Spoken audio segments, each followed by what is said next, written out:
ನಮಸ್ಕಾರ ವೀಕ್ಷಕರೇ, BLS food ಲಾಗ್ಗೆ ಸ್ವಾಗತ. ಇವತ್ತು ಕಡಲೆಕಾಳು ಸಾರು ಯಾವ ರೀತಿ ಮಾಡೋದು ಅಂತ ನೋಡ್ಕೊಳ್ಳೋಣ ಬನ್ನಿ. ಮೊದಲಿಗೆ ಕಡಾಯಿ ಹೀಟ್ ಆಗೋದಕ್ಕೆ ಇಟ್ಟಿದ್ದೀನಿ. ಇದು ಹೀಟ್ ಆದಮೇಲೆ 2 ಟೇಬಲ್ ಸ್ಪೂನಷ್ಟು ಎಣ್ಣೆನ ಸೇರಿಸ್ಕೊಂಡಿದ್ದೀನಿ. ಇದರಲ್ಲಿ ಸಣ್ಣದಾಗಿ ಉದ್ದ ಕಟ್ ಮಾಡಿರುವಂಥ 1 ಈರುಳ್ಳಿ, ಹಾಗೆ ಅರ್ಧ ಕಪ್ ಆಗೋಷ್ಟು ಒಣ ಕೊಬ್ಬರಿ ತೊಗೊಂಡಿದ್ದೀನಿ. ಮತ್ತು 3 ಲವಂಗ, ಹಾಗೆ 1 ಇಂಚಷ್ಟು ಸ್ವಲ್ಪ ಚಕ್ಕೆನ ತೊಗೊಂಡಿದ್ದೀನಿ. ಇದನ್ನು ಫ್ರೈ ಮಾಡಬೇಕು. ಮಸಾಲೆನ ಈ ರೀತಿ ಫ್ರೈ ಮಾಡಿ ಸೇರಿಸೋದ್ರಿಂದ ಸಾರು ತುಂಬಾ ಟೇಸ್ಟ್ ಆಗುತ್ತೆ. ಇದನ್ನು ಸ್ವಲ್ಪ ಗಟ್ಟಿಯಾಗಿ ಮಾಡಿದ್ರೆ ಗ್ರೇವಿ ಥರನೂ ಆಗುತ್ತೆ. ಸ್ವಲ್ಪ ತೆಳುವಾಗಿ ಮಾಡಿದ್ರೆ ಅನ್ನಕ್ಕೆ, ಮುದ್ದೆಗೆ ತುಂಬಾ ಚೆನ್ನಾಗಿರುತ್ತೆ. ನೋಡಿ, ಈ ರೀತಿ ಫ್ರೈ ಆಗಬೇಕು. ಈಗ ಗ್ಯಾಸ್ ಫ್ಲೇಮ್ನ ಆಫ್ ಮಾಡಿಬಿಟ್ಟು ತಣ್ಣಗಾಗೋದಕ್ಕೆ ಬಿಡೋಣ.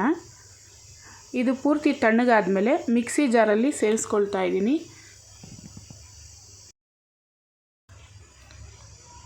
ಲಿಡ್ನ ಕ್ಲೋಸ್ ಮಾಡಿ ಇದನ್ನು ಗ್ರೈಂಡ್ ಮಾಡ್ಕೋಬೇಕು.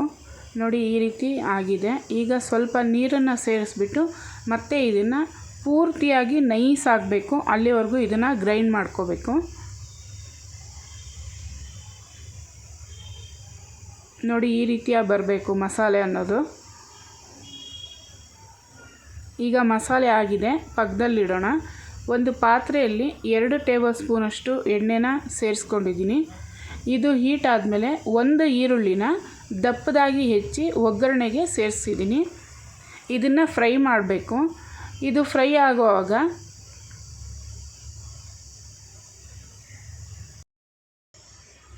1 ಟೀ ಸ್ಪೂನಷ್ಟು ರೆಡ್ ಚಿಲ್ಲಿ ಪೌಡರ್ನ ಸೇರಿಸಿದ್ದೀನಿ.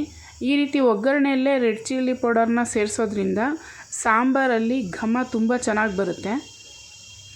ಈಗ ನಾವು ಬೇಯಿಸಿಟ್ಕೊಂಡಿರುವಂಥ ಕಡಲೆಕಾಳನ್ನು ಸೇರಿಸ್ಕೊಂಡಿದ್ದೀನಿ. ನಾನು ಅರ್ಧ ಕಪ್ ಕಡಲೆಕಾಳನ್ನು ತೊಗೊಂಡಿದ್ದೀನಿ, ಬೇಯಿಸಿ ಸೇರಿಸಿರೋದು.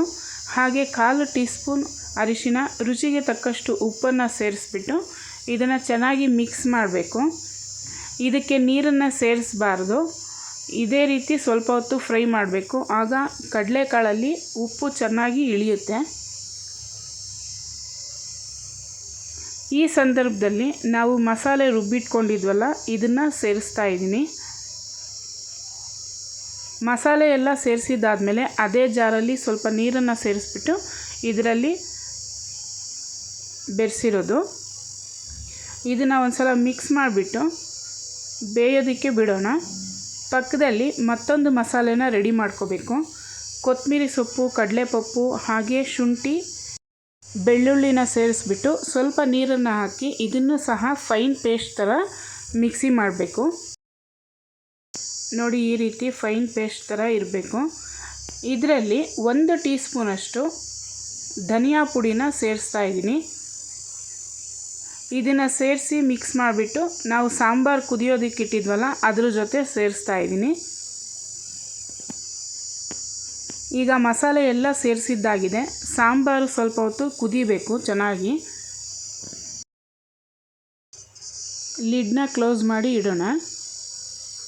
ನೋಡಿ, ಈಗ ರುಚಿಯಾದ ಕಡಲೆಕಾಳು ಸಾಂಬಾರು ರೆಡಿಯಾಗಿದೆ.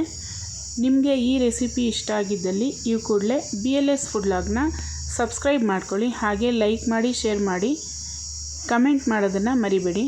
Thank you.